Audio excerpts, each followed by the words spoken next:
We started recording. So what's up, guys? Hope everyone's enjoying their weekend. Um, before we get started, today we're gonna talk about kind of review some of the basics. Like supply, demand, trends and trends and channels. And then if you guys want to personally go over anything, you guys just let me know. In the meantime, let's start off with you, Paul. Let me know what some of the things that you've been having a hard time understanding, and let's spend some time. Like kind of like focusing more on the what you guys would like to review. Honestly, I just been trying to understand the trading view site. How to bring up certain currencies and what to look at exactly. All right, cool. Let's go over that real quick. So when you pull up TradingView.com, right? Mhm. You're gonna see your screen just like this. And this is the home page here. I'm gonna mute everyone else. All right. Can you hear me, Paul? Yeah, I hear All you. right. I just wanted to make sure your audio wasn't muted. So here is TradingView, the main website, right? So Mhm. when you're on TradingView, anytime you want to search a specific currency, stock, or whatnot, you want to make sure that this right here says ticker. Okay. So if we're looking at USD Canadian dollar, I always select the first one, which it says FXCM. Excuse me, USD Canadian dollar, and I always select this one, FXCM, because Okay. it gives the closest price to what our brokers are showing us. So once we're on USD CAD, we have this right here where we're able to kind of see our chart. If you did any previous chart work, you'll see it'll load up just where you left off. If you have a blank chart, and I'm just gonna open up another one just so we can look at it. Excuse me, change the color to this. And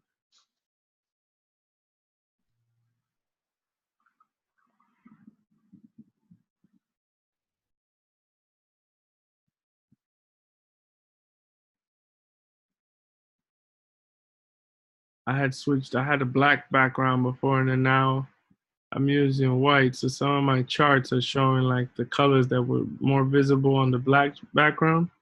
Mhm.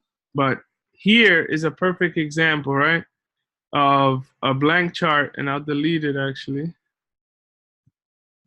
And over here on the side menu, these are your tools. So if you're gonna place a trend line next to each one of these logos, there's like a little arrow pointing towards the right. If you click on it, you're gonna see more options.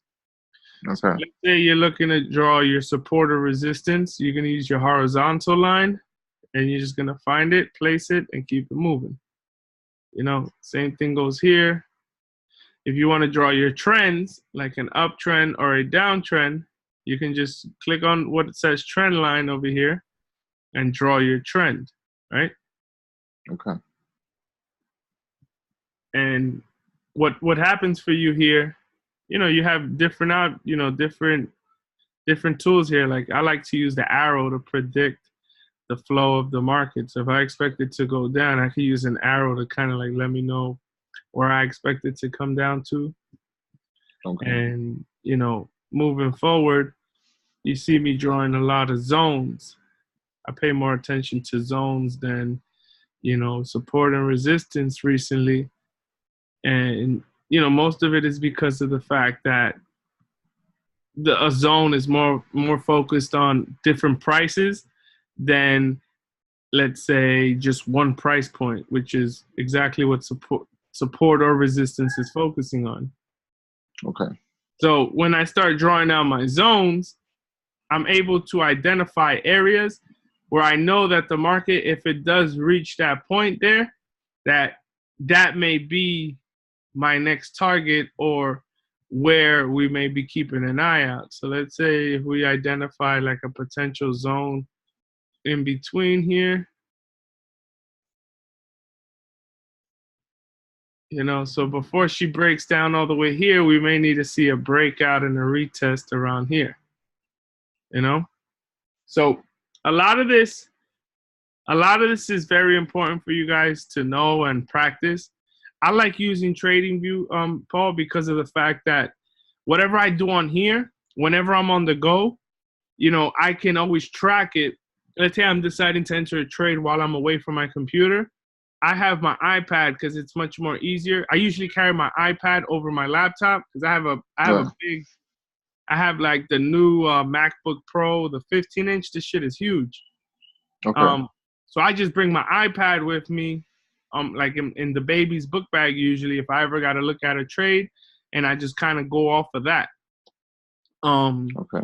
But you know, just kind of like using this and the website, it just is best because as opposed to doing it on your phone or on your computer, let's say on MetaTrader 4 on your computer, whatever you were drawing or paying attention to, you're not going to be able to take it with you on the go unless you physically have that computer with you.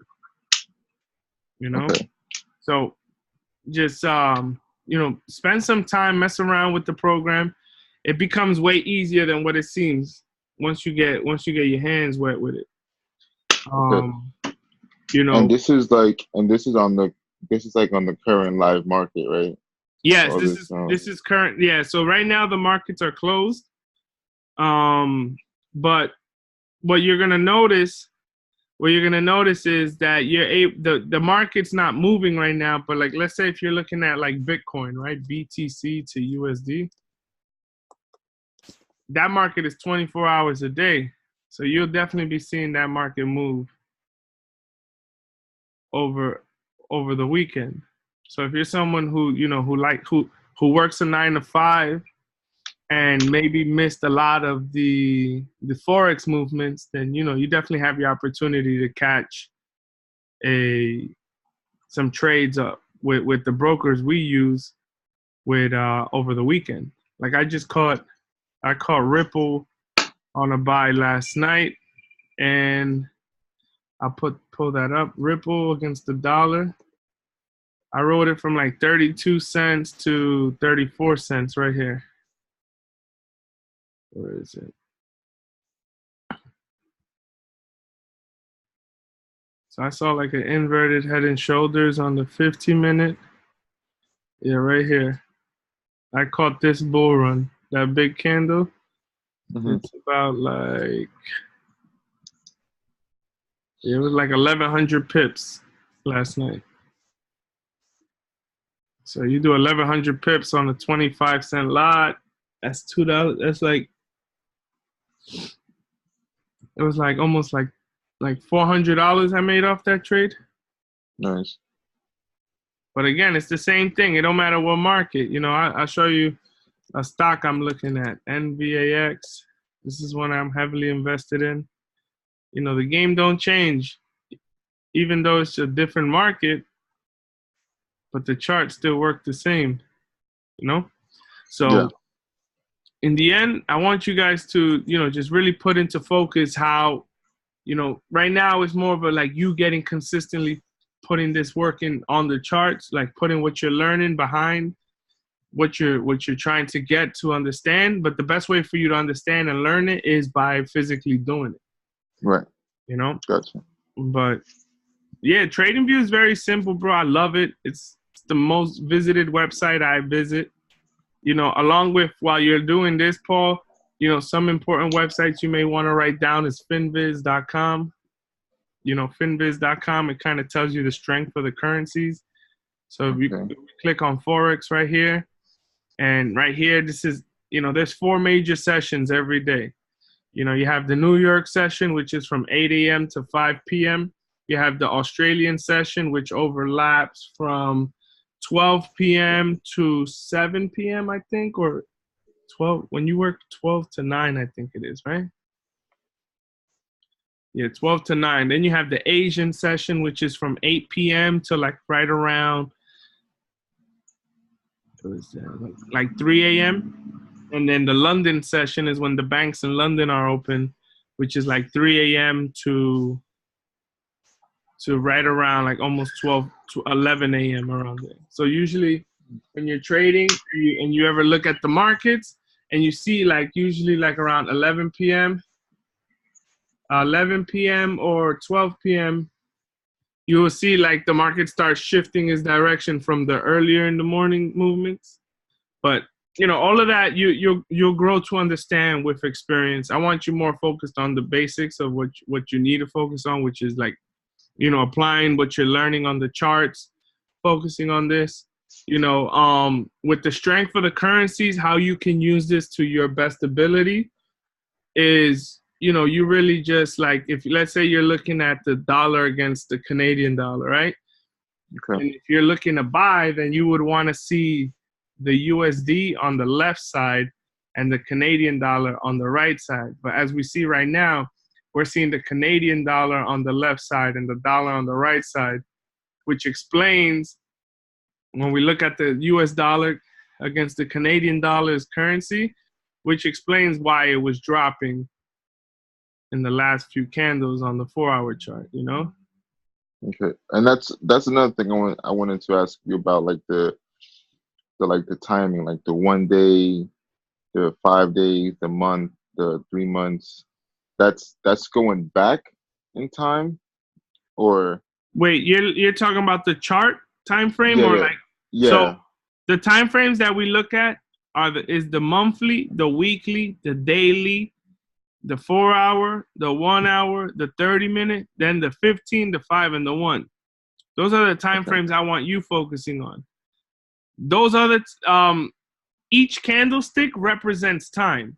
You understand? So if you're looking at the 4-hour chart, then each one of these candlesticks is representing 4 hours.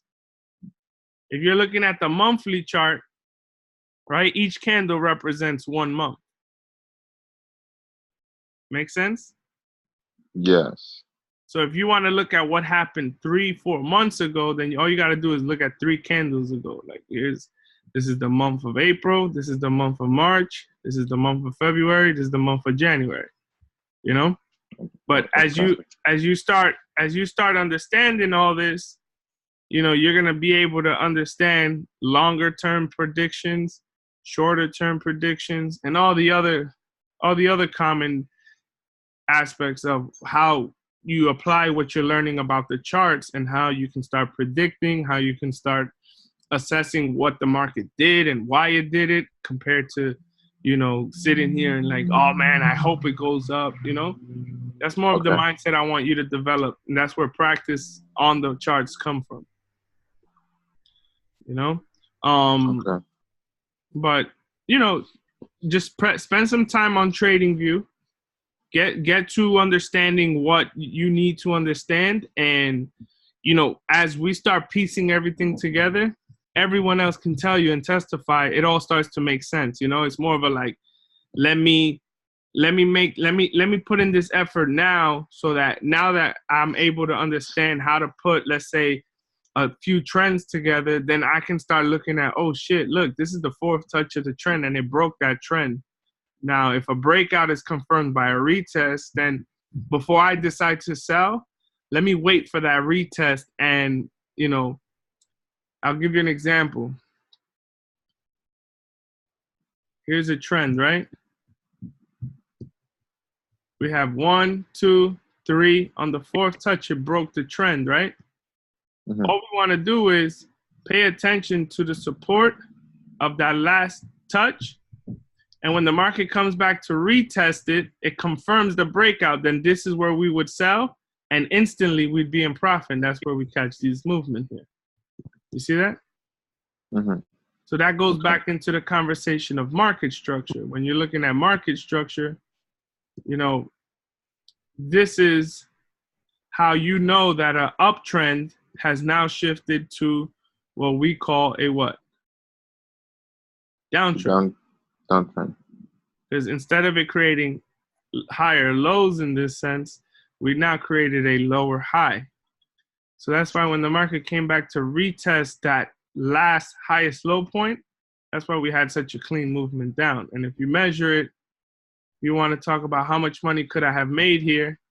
You know, if you were trading on a 10-cent lot, you would have made $115. If you were trading on a $1 lot, you would have made $1,100. If you were trading on a penny, you would have made about almost like $12, you know? Yeah. So this is how it is. You know, you waited, you instead of you selling right away, right? Let's say you would have sold around here, you would have caught some of the movement, but then when the market would have reversed on you, you probably would have closed and then tried to start buying. And then when the market drops, you close that buy and then you try to sell around here. That's how the market goes. So when you're patient and you wait for that movement and you wait for that exact point of where we're looking for, it makes life much more easier, you know? So just go ahead, apply that. I'll go more into that in today with this. And, you know, if you do sense any other questions you want to ask, man, feel free. That's what this is for. And these webinars are recorded too, in the case you want to, like, you know, rewatch this. I record every webinar, so you're good. All right, sounds good. All right, cool. All right, so I'm gonna just start off with the basics so I don't confuse myself. Yeah, simple, bro. It's a marathon, you know? Think about like when you run in a marathon. You never want to come out sprinting so fast where you don't have enough energy to finish the race, you know? Right, the same thing with this. But let me see. Let me ask Mr. Brandon, how you doing today? I'm doing good, Jose. How are you, man? I'm doing good, man. Feeling better, man. Thank God. That's what's up. Gotta get this boat rolling, though. We gotta recover from GBP JPYs. Oh, for sure. I gotta get her back for that. She did some great. Talk to me, man. You have any questions? I'm actually just getting up, so I'm getting my computer started right now, and I'm gonna take a look at everything. And I'll let you know. Perfect. I'm glad to have you on. And if you do have any questions, just raise your hand, and then I'll make sure I get to your question. Okay, perfect. Let's see, Mr. Furman, how you feeling, bro? Good. You have any questions? Nah, not at the moment. All right, perfect. Well, I'm glad to have you on here, man. Most definitely. Glad to be here. Let's do it. And Mr. Jose Gonzalez, you finished your manicure?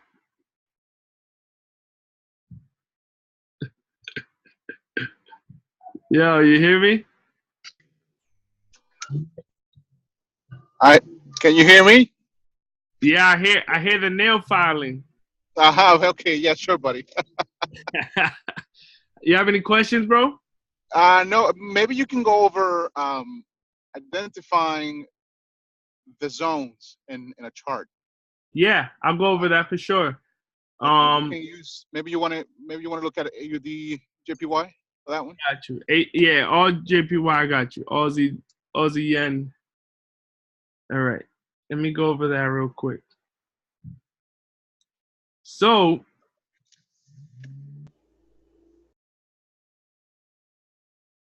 let's see here. So, the first thing I do when I'm looking for a supplier demand zone is I identify like a key resistance. So if it helps you finding that daily resistance or weekly resistance, you know, just go on that larger time frame and find, let's say, you know, your key resistance. Resistance is determined by rejection of price, right? So here's my first resistance, because when the market shot down, it came back up and price was rejected here. So instantly, what I'm looking for is the next. I can either look at the last previous high before this high, right, which would be this one up here, or I would pay attention to when the market last rejected again. So when we look over here, there's some rejection here. So if I go ahead and combine both of these lines here with a box, I'd be able to have, you know, like a zone in this sense right here. And this zone is about 50 pips in difference right here. So when I go back to my 4-hour chart, set this chart real quick. You can see how much more cleaner it is to identify that zone. So, you know, we go back on the daily here. Let's look for more zones. If I'm looking for my demand zone, I'm paying attention to the rejection. If I'm looking for my last previous low from there, here's one right here. I have another zone. That makes sense, Jose?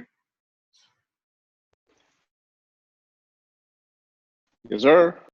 So, you know, if it makes your life much more easier, you know, you pay attention to even more important zones here, and you start identifying that there's other ones coming up as well. So here's another one. What I don't like to do is I don't want my whole chart filled with zones. I want to pay attention to the important ones. So if I'm over here identifying a zone, you know, I can see that right here. This is a worst case scenario zone down here.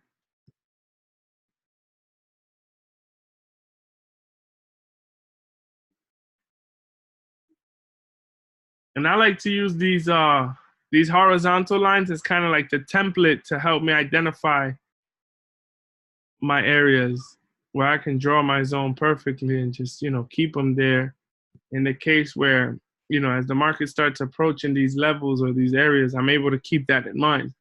So we see a lot of different movement here. We see a lot of different, you know, a lot of trends, channels. And the important aspect that I want you guys to always sense and develop is the most important question of all. What else is happening, right? You ask yourself, what else is happening? I see that the market rejected my zone. You know, I'm going to pay attention to see where was it that it rejected it and why it did. So we had how many touches to the zone? We had 1, 2, 3. The market came back faked out. Here's an inverted head and shoulders here, right? Or in this sense, we have a double bottom right here. So when the market came down, it retested and kept going up. You know, on top of that, we have a broken trend line here, right? The market shot up. When it broke it, it came back and retested it and kept going up. Okay? Here, in the smaller time frames, this is where I want you to put it all together in a sense where, okay, I understand that these are my larger zones, but there has to be also minor zones that we got to keep an eye out for. So as the market is approaching the upside, you know, what is my worst case scenario that I need to keep an eye out for? So here's a zone right here. Change this to gray just so we can keep an eye out for that. Right? Here's the market approaching upwards. We're at 80.31s. And then the bottom of this zone up here is about 40 pips away. So there is possibility, unless the market rejects here, what confirmations do we have that the market can reject here? So just, you know, simply put your line right here at the high of that point and see if there's another price area or zone that's going to give us confirmation of that point. So let's say we just delete this zone here. And let's say we did pay attention to the zone that it's currently at or above it. Does it make sense? Here's rejection right here. Here's rejection right here.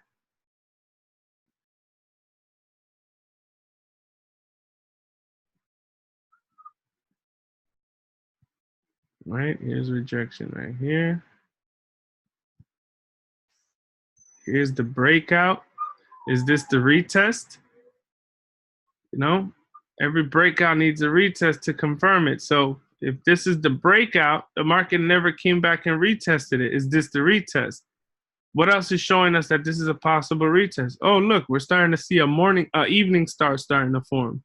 You know, this is one sign of a reversal, right?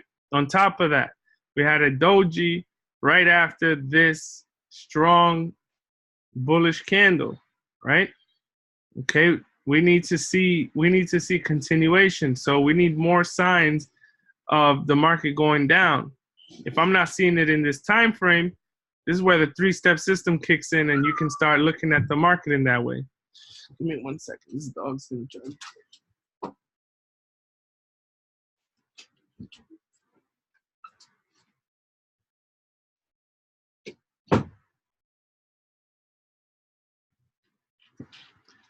So yeah, so now that we're looking at this, we can say, okay, what else is there to pay attention to? There was a gap in price right around here. And for those of you guys that don't understand how gaps work, if you notice when the market opened right around here, she shot up a little bit, hit our resistance area right here, right? And I'll make this a little thicker so you can see. It hit our resistance area.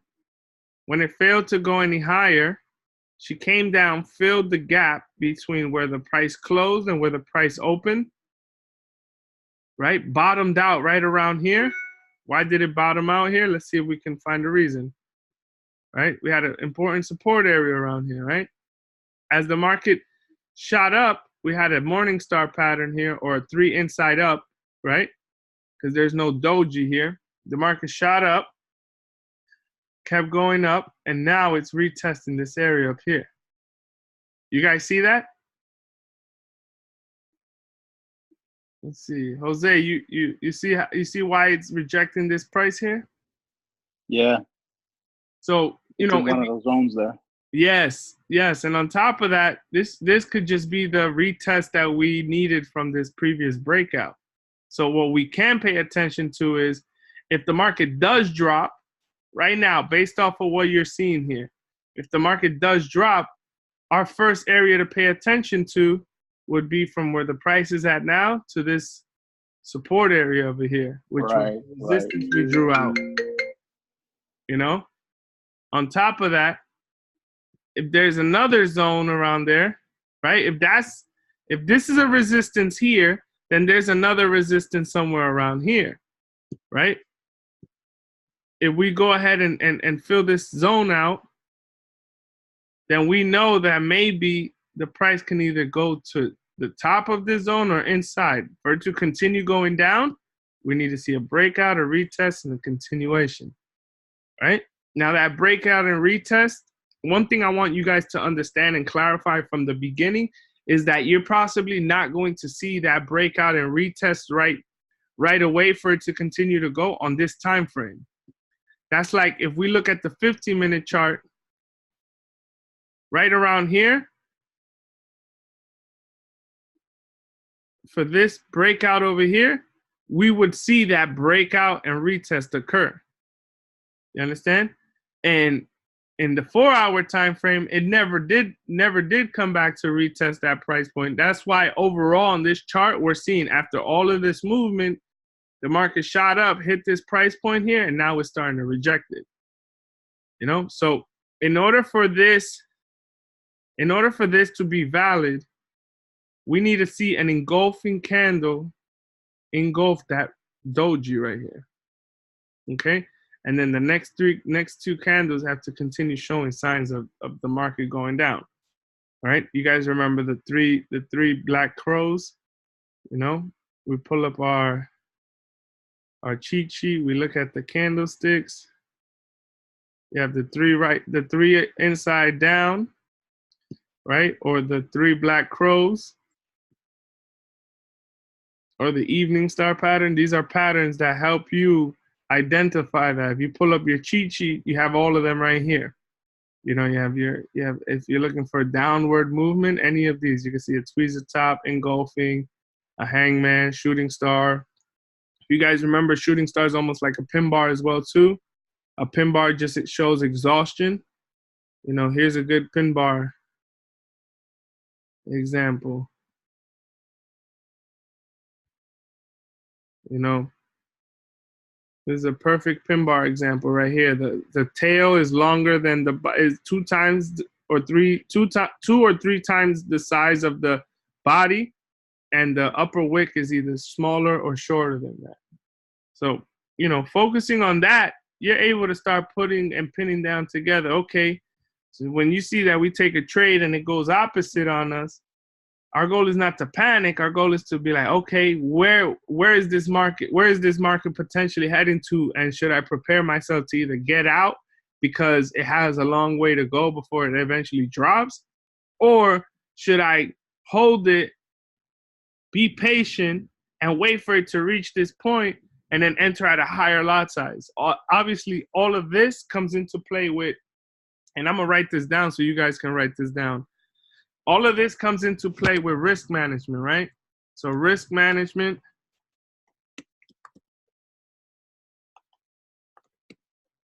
comes into play with how much money you have in your account,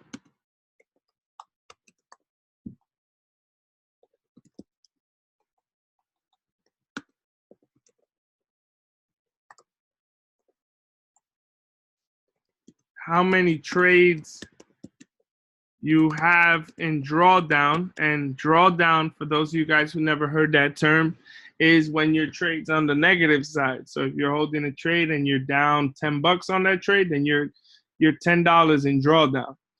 Okay. What lot size did you enter at? If you entered your trade on a high lot size, then you're close to possibly over leveraging your account.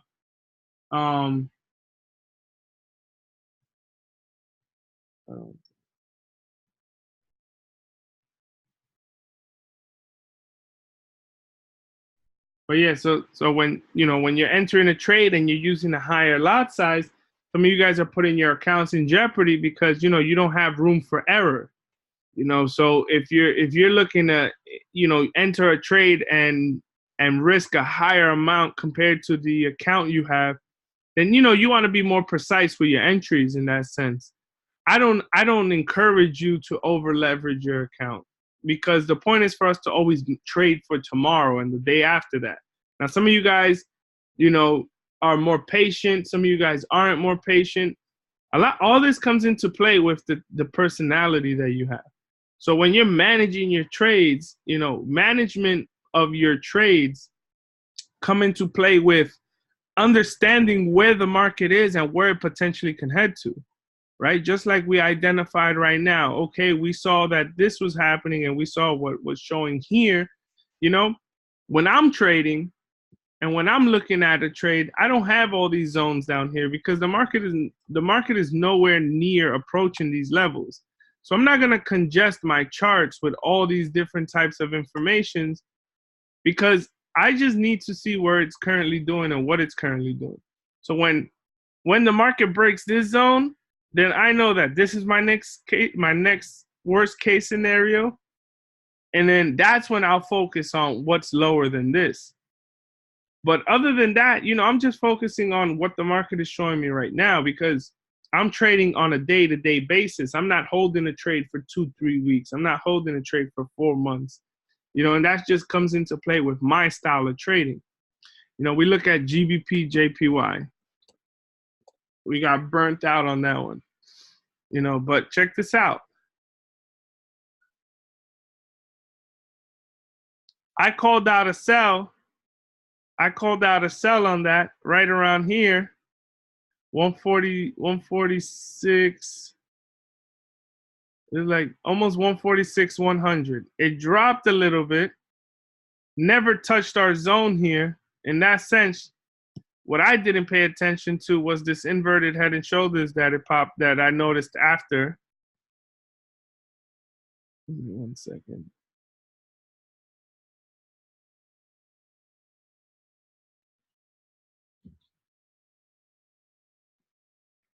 I didn't notice this inverted head and shoulders. So when you pay attention to what's happening here, if you look at the trend that it's in, I would have noticed based off of, the previous trend and the upcoming trend, that's why the market kept going. So here we seen one rejection. When the price came back up, another rejection, came back, faked out. Now, in order for it to continue going up, we need to see a retest of that previous trend, right? So here we had the fake out. Here's the retest. That explains why the market kept going up. Now the market faked out of this zone a little bit. So that tells me that how I placed my zone wasn't as correct as we wanted it to be. So now that we're seeing that the market broke back into the zone here, now we have fair play to say, okay, I'm potentially now going to see the market drop back into this trend line and either try to break it, or if it does find a support where it can hold pressure, then I know that there's going to be possible continuation because of this inverted head and shoulders here. So, you know, I want you guys to develop the sense of, you know, what is happening, but also like what could happen. That's going to help you become a way better trader, because of the fact that you're making decisions based off of logic, not emotion. And, you know, if you're in a trade and it's negative, I noticed that some of you guys, you know, when a trade is negative and you want to like kind of figure out what's happening with it, you're not putting into practice how you get better at understanding what's happening with it. You're just kind of like relying on like maybe me to tell you, or one of your other you know, fellow students that, you know, oh, what do you guys think about this? You know, like just simply grab a chart real quick, draw your support, your resistance, identify your zones. You know, here's an important trend. How can we tell that this trend is important?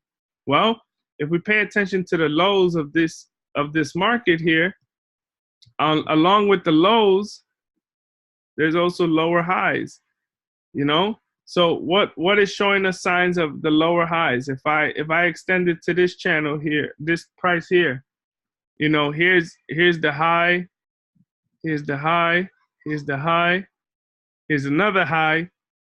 You know, you can just kind of like start adjusting it and seeing why when the market fakes out and it retests, price drops. So when the market hit this line again, because this trend line is as important as we're looking at, we can start seeing why the market is doing what it's doing.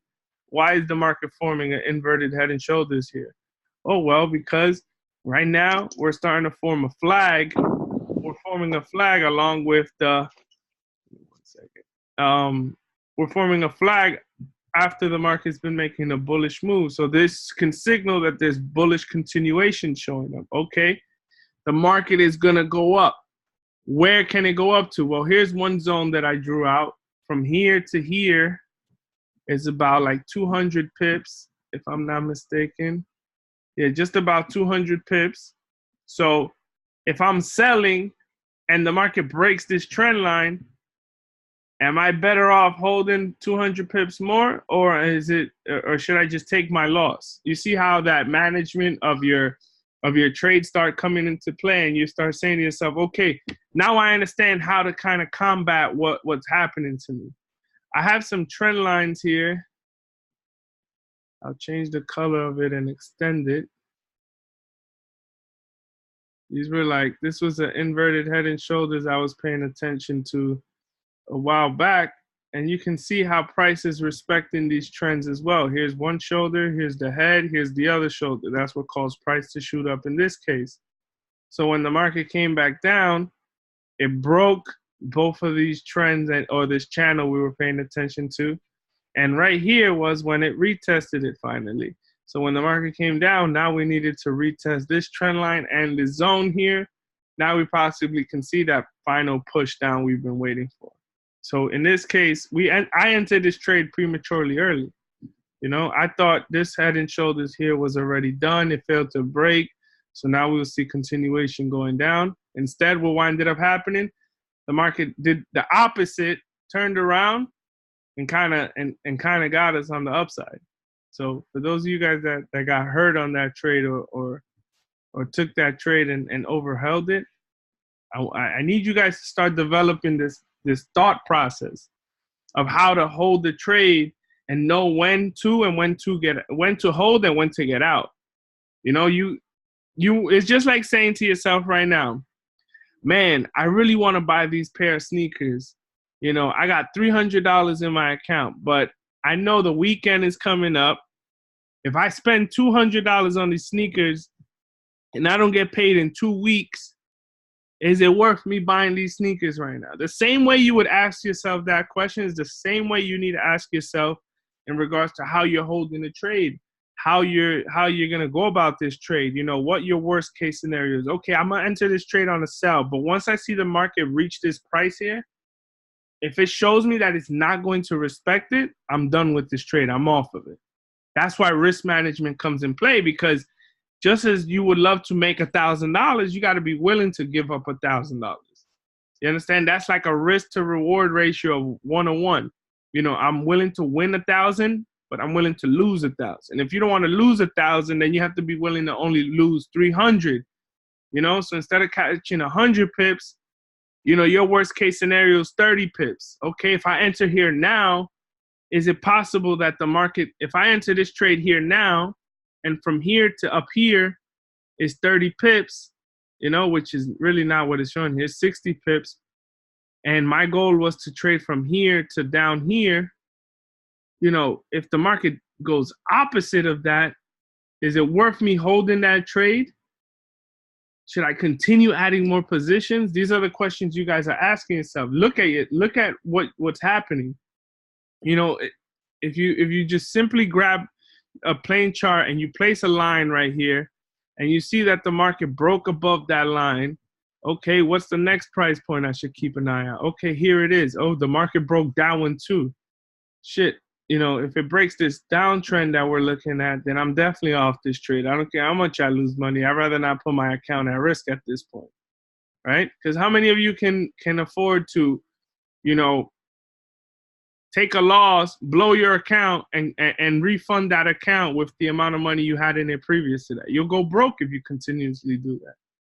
You know? So I want you guys to start practicing practical ways of managing, you know, open trades, closed trades. What I'm going to do myself is I'm going to start letting you guys know when I'm closing a trade or when I'm holding it. But the problem with that right there is because a lot of you guys are trading with a much smaller account than I am, and I'm able to handle certain damages that maybe you're not able to handle, you know? And some of you guys are over risking your account because, you know, it goes back to that rule I told you guys, you know, for every $100 in your account, you want to be messing with like a 1 cent lot, you know? So if you have $500 in your account, there's no reason why you're trading with 25 cents. And if you are willing to take that risk, I don't want to hear you complaining that you blew your account or you put your account at risk. Should have known better, you know? So another thing I want to add to that is, you know, just use logic, you know? Like if we're taking a trade for 60 pips, there's no reason to allow that trade to go negative 200 pips on you, you know? And I want to hear some of you guys' thoughts on this, but like, you know, if we're looking to catch 60 pips, how do I know I'm catching 60 pips? I called out a sell, and the price right now is at 78. And our take profit is 77400. That's 60 pips. You know, there's no reason why you should be holding that trade, and the trade is at 81.45. You know, like if we were just trying to like understand it already. You guys got to understand. How do you understand? You know, just simply grab your chart. Okay, we entered here. Why did we enter here? Okay, this is why I see. Okay, all right. Now I understand that the market is around here. All right. Previously, the market was up here. So I know that there's a possibility that the market can go back up to that. What was the previous high before that? Okay, here's it is over here. So if I'm going to use this right here to kind of determine my entry. This is my stop loss up here, 200 pips, and my take profit is around here, 230 pips. Is it worth that trade to enter here? No, maybe waiting for the market to go up a little more where I can get more reward and less risk makes more sense. So now I have a trade where I can get 300 pips, and I'm only willing to give up half of that, which is 150 pips. See how patience alone can fix most of you guys' errors? You know, I'm giving you a trade idea based off of what I'm seeing, but that's not saying like, you know, in every trade that I give a trade idea on that is precise. You know, and what I mean by that is I may have given you the trade and she may have probably already made her move down. So from here to here, we're looking at I think it's like almost 100 pips, right? Yeah, 100 pip move. It already made that 100 pip move, right? By the time you see the trade, the market probably went up a little bit. So then now you try to sell, and now that downward move that already happened has exhausted. So that's why I want you guys to grow into a habit of analyzing what we're doing and what I'm sending, so that you guys can have a better sense of what we can do with this. Does everybody understand that? Let's see. Yep. Makes a lot of sense, brother.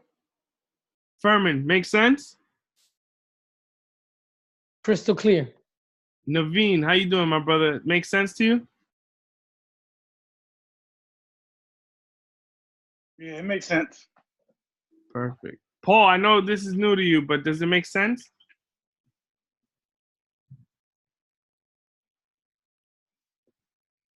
Let me see. I think I muted you. How about you, Salah?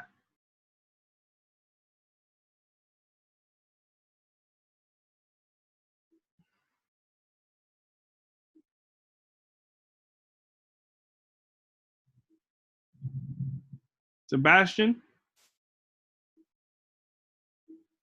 Yeah, bro. Perfect. JL, were you talking to me? I'm Yeah, sorry. I said, did it make sense what I said to you earlier? Yeah. I'm kind of listening to you, but I'm on a soccer game with my son, so I'm not. I'm just listening, and sometimes while I'm looking at the screen. But yeah, I did. No, tranquilo. Perfect. Good luck to Hector over there. Thank you. Let's see. So, I mean, I want you guys to understand this, because, like, I'll be honest with you. Like, the psychological aspect of trading becomes so much easier when you're able to understand those key principles. Like, you potentially understanding that, all right, I know that the market didn't break here. So in order for this to be considered a fake out right here, I need to see the market come back and retest it and go down. So that's exactly what happened here. The market faked out a little bit, came back, retested. I won't be surprised if when the market comes around here and it doesn't yet reach the trend line, she'll come back to reach the top of this zone around here again and then make its move down. And as you can see, that's the type of movement GJ does, right? She'll come, she'll swing, then make its move. Swing, then make its move. Here, swing, made its move, swing, made its move again, came back, swing. Well, what can we expect? Possibly another strong move down, right? As long as it points to that. But I want you guys to develop the sense of understanding the probable causes with everything we've learned. We've learned, you guys have learned trends and channels. You guys have learned support and resistance. You have learned supply and demand. You have learned, candlestick patterns. You have learned the fact of, how to understand the market structure and when the market reverses on an uptrend or a downtrend. You also have learned how the market is moving based off of its retracement levels with Fibonacci. We've learned Elliott waves, the 5 waves that the market tends to move on, right? And how you have the breakout, the retest, the breakout, the retest, the breakout, the retest. And within all 3 of those waves, you understand that if the market is moving on a downward slope, then we know that if the market didn't make its extended move between the 3rd wave, then we will see the 5th wave happen. What the fuck did I just say? Here. The market is moving downwards, right? Give me 1 second. Here's the downward move. Here's 0 to 1, right? Here's the breakout. Here's the retest. Here's the breakout. Here's the retest. Since the market didn't make its extended move between the 2nd and 3rd wave, then between the 4th and the 5th wave is the extended move. For those of you guys that don't understand what I'm saying, this is what I'm saying. Here's the drop. 1 second.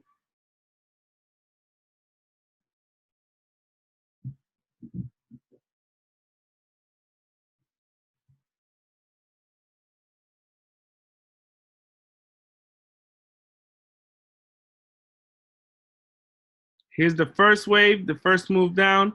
Here's the retest. Here's the third move. If this is not an extended push, as it looked right here, right? Then you know when the market comes back to retest for that fourth touch, then from 4 to 5, it's going to be extended. Okay? And then it's just going to be a series of corrections. So if you guys haven't watched that video yet on the Elliott waves, go ahead, watch it. It really helps you out to understand how when the market is trending on a downward or upward move, why sometimes when you expect it to drop, why it makes that last push before she eventually does make that drop. So, here's a good example. There was not an extended move here. So when the market came back to retest from 4 to 5 here, she shot up.